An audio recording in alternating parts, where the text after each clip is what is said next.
Well, welcome back to Afternoon Live. All right, have the last few months really affected your eating habits?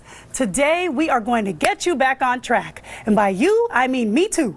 Joining us with tips and knowledge is nutrition myth buster, Dr. Johnny Bowden. Hey, Dr. Hi. Bowden, it's been a while. How you doing?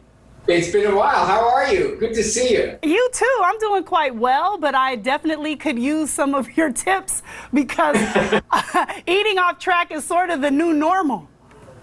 Eating off track is definitely the new normal, and we've all stocked up on the foods that make us fat, sick, tired, and depressed, which are the processed foods, the mac and cheese, all the stuff that comes in boxes. But what people seem to be the most confused about is who should they listen to? What advice should they follow? There's so much stuff out there, and it's so confusing and so different.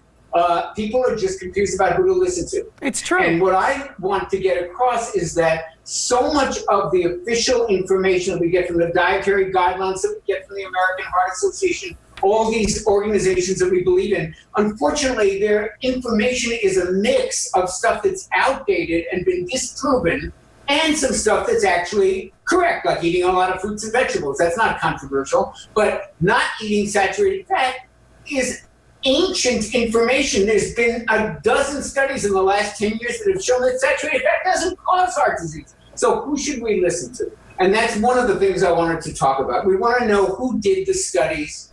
What did they have to gain? Was it done by someone who's selling the product that they're recommending? So this is the kind of thing we have to look at. We have to be a little suspicious about the sources of our information. Got you. So I love that. The first thing that we need to do to get back on track is check your sources.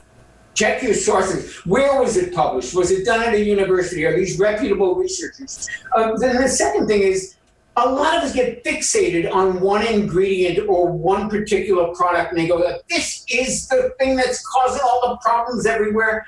I used palm oil as an example. I brought that in because I want to talk about how important it is to change our oils from these inflammatory ones like soybean and canola and safflower and sunflower. These are high inflammatory oils. We want to switch to healthier oils like olive oil, butter, ghee, Malaysian palm oil, and people say, well, oh, it ruins the environment and it's a saturated fat, both of which are not true.